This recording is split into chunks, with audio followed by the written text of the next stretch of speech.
મારું નામ ભાવિન પટેલ છે. અમારા ફાધર છે, એમને જોઈન્ટમાં પેઇન થતું હતું. એ પહેલાં અમને ઘણા બધા ફેઝ મારા ફાધર ફેઝમાંથી પસાર થઈ ગયા. એ એકચ્યુઅલી ચાલી નથી શકતા. પછી એ જ્યારે બી રાત્રે સૂતા હોય તો ઘણીવાર જાગી જતા હતા અને પેઇન થતું હતું, રાઈટ? અને ઘસારો બી સારો એવો હતો. તો પછી ડૉક્ટર કલ્પેશ પટેલે મને સલાહ આપી કે એમનું જોઈન્ટ રિપ્લેસમેન્ટ કરવું પડશે. જે ઓપરેશન હતું એ લેટેસ્ટ ટેકનોલોજીવાળું હતું. ક્યાંય સ્ટીચ આવ્યા નથી અમને. કોઈ ફિઝિયોની જરૂર બી નથી પડી અમને ઓપરેશન પછી.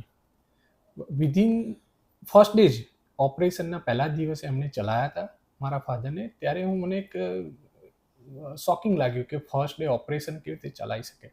પણ એ બી રૂટીન થઈ ગયું. 2-3 દિવસ પછી તો એ જાતે ચાલતા થઈ ગયા વિધાઉટ ફિઝિયો. વિધિન 20 ડેઝ એ કમ્પ્લીટલી ચાલતા થઈ ગયા. ઓપરેશન પહેલાં મારે 50 ડગલા ચાલુ હોય તો દુખાવો સખત થતો. ઓપરેશન કરાયા પછી હું અત્યારે હાલ 1000 ડગલા ચાલી શકું છું. અત્યારે મારા કિચનની અંદર કોઈ એવું નથી કે જેનાથી દુખાવો થાય. હું મારા દુકાને ઘરેથી 1.5 કિલોમીટર ચાલીને પહોંચ્યો હતો અને અત્યારે હું શારીરિક માનસિક બધી રીતે સારી રીતે ચાલી શકું છું.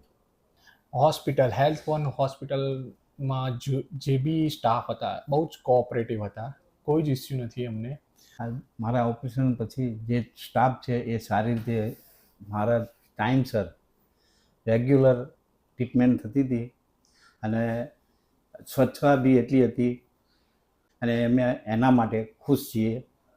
તો C I recommended Health One Hospital as well as Mr. Dr. Kalpesh Patel for the knee replacement, one of the best surgeon. Thank you.